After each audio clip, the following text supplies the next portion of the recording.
मुंबई भाजप अध्यक्षपदाबाबत भाजपात अजूनही निर्णय झाला नाहीये। महापालिका निवडणूक आशिष शेलार यांच्याच नेतृत्वाखाली होण्याची शक्यता आहे। निवडणूक व्यवस्थापन समितीच्या अध्यक्षपदी आशिष शेलार यांची निवड झाली आहे। मुंबई अध्यक्षपदावरून भाजपमध्ये रस्सीखेच आहे। प्रवीण दरेकर आणि अमित साटम यांच्या नावाची त्यात चर्चा आहे।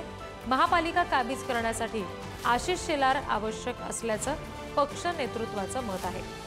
आणखी तपशील आपण घेणार आहोत। प्रतिनिधी सुशांत सावंत आपल्याशी जोडले गेलेत त्यांच्याकडून। सुशांत, मुंबई अध्यक्षपदावरून नेमकं काय भाजपच्या अंतर्गत गोटात घडतंय?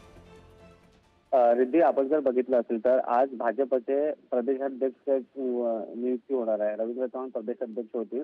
अशात आता भाजपचे मुंबई अध्यक्ष कोणाची चर्चा रंगली होती, मात्र जी आपल्याला खात्रीलायक सूत्रांकडून माहिती मिळते त्यानुसार भाजपचे मुंबई अध्यक्षपद सध्या आशिष शेलार यांच्याकडे राहणार आहे। त्याचं प्रमुख कारण म्हणजे आशिष शेलार यांच्या नेतृत्वात 2017ला मुंबई महानगरपालिकेच्या निवडणुका लढल्या गेल्या होत्या आणि सर्वाधिक जागा ज्या आहेत त्या भाजपला जिंकण्यात यश आलं होतं। हीच रणनीती आशिष शेलार यांना मुंबई अध्यक्ष पदी कायम ठेवत पुन्हा एकदा खेळायची आहे। कारण आशिष शेलार यांना मुंबईतील प्रत्येक वॉर्डची माहिती आहे, त्यामुळे नवीन अध्यक्ष देण्याऐवजी आशिष शेलार यांच्याकडे जी जबाबदारी आहे ती मुंबई महानगरपालिका निवडणुकीपर्यंत कायम ठेवायची आणि त्यानंतर मुंबई भाजप अध्यक्ष पद दुसरा चेहरा द्यायचा का यावर विचार होऊ शकतो।